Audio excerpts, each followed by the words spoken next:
அனைவருக்கும் காலை வணக்கம். எல்லோருக்கும் இன்றைக்கு மாட்டுப்பொங்கல் நல்வாழ்த்துக்கள் எல்லோருக்கும். இன்றைக்கி நான் என்ன பண்ண போகிறேன்னா, இன்றைக்கி எங்கள் வீட்டில் நாங்கள் பண்ணுற வழக்கம் எப்படின்னா, ஒரு கலந்த சாதம் நாங்கள் பண்ணுவோம். அது இல்லாமல் உடன் பிறந்தவங்களுக்கு காக்காப்பிடி வச்சு கணுப்பிடி வச்சுன்னு சொல்லிட்டு வச்சுட்டு அவங்கள நினச்சி அவங்க நல்லா இருக்கணும், உடன் பிறந்தவங்க கூட பிறந்தவங்களா அப்படின்னு நினச்சிட்டு வைக்கிறது வழக்கம் தான் உண்டு. இன்றைக்கி அதுதான் நான் வச்சுருக்கேன் மாடியில். அதை வீடியோ போடுறேன் பாருங்கள். அப்புறம் இன்றைக்கி என்னென்ன கலந்த சாதம் தாங்க, எல்லாமே தக்காளி சாதம் இந்த மாதிரி கலந்த கலவைகள் சாதம் தான் பண்ண போகிறேன். உங்கள் வீட்டில் நீங்கள் என்னென்ன பண்ண போகிறீங்க அப்படிங்கிறத சொல்லுங்கள், ஷேர் பண்ணுங்கள். வாங்க நம்ம இப்போ வீடியோக்குள்ளே போகலாம். என்னென்னா இதுதாங்க, அது காக்காப்பிடி கணுப்பிடின்னு சொன்னேன் பார்த்தீங்களா, அது இதுதான் உடன் பிறந்தவங்களுக்கு இந்த மாதிரி கலந்த சாதமாக, அதை சாதத்தில் மஞ்சள் சாதம் சிவப்பு சாதம் அப்படிங்கிறத வைக்கிறது. இதுதான் காக்காப்பிடி கணுப்பிடி. குளிச்சிடணும். குளிச்சுட்டு அதுக்கப்புறம் பெருக்கி தொடச்சி எல்லாமே பண்ணிட்டேங்க. போகும்போதே பெருக்கிலாம் முடிச்சுட்டு தொடச்சிட்டு சுவாமி கும்பிட்டுட்டு அதுக்கப்புறம் தான் மீதி வேலையை பார்க்கணும். காக்காப்பிடி கணுப்பிடி வச்சுட்டு வந்துட்டோன்னே ஏதாவது சுவாமி கும்பிட்டுட்டு வெத்தலைப்பாக்கு நைவேத்தியம் பண்ணணுங்க. அதான் வழக்கம். அது எங்கள் வீட்டு வழக்கப்படி பண்ணிகிட்ருக்கேன். பாருங்க, வச்சு வெத்தலைப்பாக்கு பழம் இதெல்லாம் வச்சு திராட்சை பழம் வச்சு சுவாமி கும்பிட்டுட்டாங்க. சஷ்டியாக வேறு இருக்குது. ரெடி பண்ணியிருக்குன்னா புழுங்கரிசி வச்சுட்டேங்க. அதாவது புளி சாதம், தேங்காய் சாதம் அது கலக்கிறதுக்கு. பச்சரிசி தயிர் சாதத்துக்கு வச்சுருக்கேன். சாதமானு ரெடி ஆகிடுச்சு. இங்கே மோர் குழம்புக்கு சவுச்சவு போட்டு தான் மோர் குழம்பு அதுக்கு வேக வச்சிட்ருக்கேன். பாருங்கள், மோர் குழம்பு வச்சாச்சு. அடுத்தது கலந்த சாதங்கள்லாம் கலக்க போகிறேன். ஃபஸ்ட்டு மோர் குழம்பு ரெடி. அங்கே தயிர் சாதத்துக்கு முதல்ல தயிர் சாதத்தில் ஆரம்பிச்சிட்டேன். தயிர் சாதத்துக்கு வெண்ணெயெல்லாம் போட்டு தயிரை ஒரே ஒரு ஸ்பூன் தாங்க விடணும். புளிக்காமல் இருக்கிறதுக்கு இப்படி தாங்க தயிர் சாதம் கலரணும். கடுகு, உளுந்தம்பருப்பு, பச்சை மிளகாய், கருவேப்பிலை எல்லாத்தையும் போட்டு தாளித்து வெண்ணெயை போட்டு தயிரை ஊற்றி பாலை ஊற்றி ஒரு தயிர் சாதம் ரெடி. பெருங்காயத்தூளும் போட்டேன். இங்கே மோர் குழம்பு ரெடி. சவுச்சவு போட்டு இங்கே தேங்காய் சாதம் கலர போகிறேங்க. தேங்காய் சாதத்துக்கு கொஞ்சம் எண்ணெயை விட்டுக்கோங்க. லைட்டாக எண்ணெயை விட்டுட்டு காஞ்சதுக்கப்புறம் கடுகு ஒரு ஸ்பூன், கடுகு பொரிஞ்சோன்னே உளுந்தம்பருப்பு போட்டு பச்சை மிளகாய் போட்டுருங்க. 2 பச்சை மிளகாய், கருவேப்பிலை, வாசனைக்கு பெருங்காயத்தூளை போட்டு நல்லா கலரிட்டு தேங்காய் போட்டாச்சு. அவ்வளோதாங்க. நல்லா விளையன்னு இருக்கணும்னா ரொம்ப நேரம் வதக்க வேண்டாம். ஒரே தடவை சாப்பிட்ற மாதிரி இருந்தால் உடனே லைட்டாக வறுத்துட்டு நீங்கள் உப்பை போட்டு கலரிடலாம். லைட்டாக சக்கரை போடுங்க, திரிச்சிக்கிட்டு நல்லாயிருக்கும்.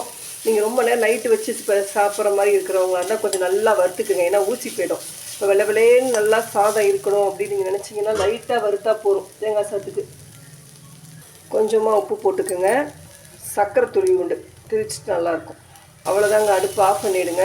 தேங்காய் சாதத்துக்கு ரெடி ஆகிடுச்சு. சாதத்தை எடுத்து போட்டுருங்க. கொஞ்சம் லைட்டாக தேங்காய் எண்ணெய் விட்டுருங்க, வாசனை நல்லாயிருக்கும். இதில் கொஞ்சம் கடலை மட்டும் போடணுங்க. நிலக்கடலை போட்டால் தேங்காய் சாதம் ரெடி. இதை ஒரு பாத்திரத்தில் எடுத்து வச்சிடலாம். அடுத்து லெமன் சாதம் கலரிடுவோம். நல்லெண்ணெய் விட்டுருங்க. கொஞ்சம் கடுகு, அடுத்தது உளுந்தம்பருப்பு, கடலைப்பருப்பு, கொஞ்சம் ஜீரகம், ஒரு வரமிளகா, ஒரு பச்சை மிளகாய். ஏன்னா நான் கொஞ்சம் தான் சாதம் கலர போகிறேங்க. கருவேப்பிலை, இதே பெருங்காயத்தூள் போட்டிங்கன்னா நல்லா கலந்த சாதம்லாம் இருக்குல்ல, அதனால் கொஞ்சம் தான் கலக்க போகிறேன். கொஞ்சம் தூள் போட்டாச்சு. உப்பு போட்டுட்டு இப்போ லெமனை ஊற்றிட்டு அடுப்பை உடனே ஆஃப் பண்ணிவிடுங்க. சளி பிடிக்காது. இந்த மாதிரி ஊற்றிட்டுனா உடனே அடுப்பு ஆஃப் பண்ணால் கசப்பு தன்மை வந்துடும். நம்ம உடனே ஆஃப் பண்ணிடணும். சாதத்தை போட்டுருங்க, ஆற வச்சுருங்க. புளியோண்டு வெந்தய பொடி போட்டுக்கோங்க, நல்லா வாசனையாக சூப்பராக இருக்கும். வெந்தய பொடி கொஞ்சோண்டு போட்டுடலாம். வெந்தயப்பொடி போட்டாச்சு. சாதம் கலந்தாச்சு. இதை எடுத்து வச்சிடலாம். பாருங்கள், அடுத்தது புளியோதரைக்கு தான் கலக்க போகிறேன். சாதத்தை போட்டு புளியோதரை முன்னாடியே பண்ணி வச்சுட்டேங்க. புளியோதரை போட்டு நல்லா கலரிட்டு அதுவும் ரெடி ஆகிடுச்சு. அப்படியே கொத்தமல்லி கருவேப்பிலையும் போட்டு நிலக்கடலை மேலே தூவிட்டு அவ்வளோதான். சாதம் பண்ண போகிறேங்க. தக்காளி சாதத்துக்கு எண்ணெயை விட்டுறலாம். 1 டேபிள் ஸ்பூன் கடுகு, 1 டேபிள் ஸ்பூன் உளுந்தம்பருப்பு, 1 டேபிள் ஸ்பூன் கடலைப்பருப்பு, கொஞ்சம் ஜீரகம், அப்புறம் பெருங்காயத்தூள் போட்டுருங்க. மஞ்சத்தூள் 1 டேபிள் ஸ்பூன், தக்காளி பழத்தை போட்டுருங்க. வாசனைக்கு கருவேப்பிலை அதையும் போட்டு நல்லா வதக்கி எடுத்துடலாம்.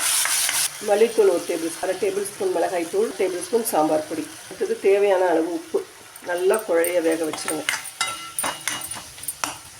நல்லா குழஞ்சதுக்கப்புறம் பார்க்கலாம். கலரிலாம் பாருங்கள். சாதத்தை போட்டு ஆற வச்சுட்டேன். தக்காளி சாதத்துக்கு கலரி அச்சு இதில் எடுத்து வச்சிடலாங்க. அடுத்தது அசோகா அல்வா ரெடி பண்ணிட்டேன். இந்த வீடியோ போட்டிருக்கேன் பாருங்கள்.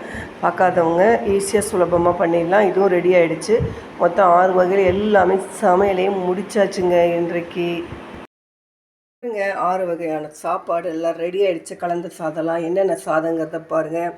ஃபஸ்ட்டு வந்து புளியோதரை, அப்புறம் தக்காளி சாதம், தயிர் சாதம், ஸ்வீட் வந்து அசோகா, லெமன் சாதம், தேங்காய் சாதம், மோர் குழம்பு, சவுச்சவு போட்டு மோர் குழம்பு, அப்புறம் வடகம் இன்னும் இருக்குது காட்டுறேங்க.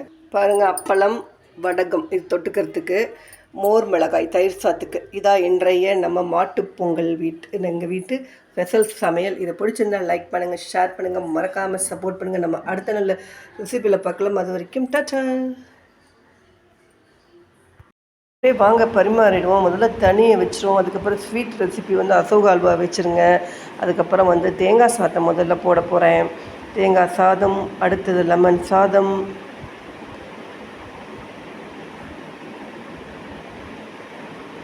அடுத்தது வந்து லெமன் சாதம் போட்டாச்சா. அடுத்தது வந்து தக்காளி சாதம் போட்டேன்.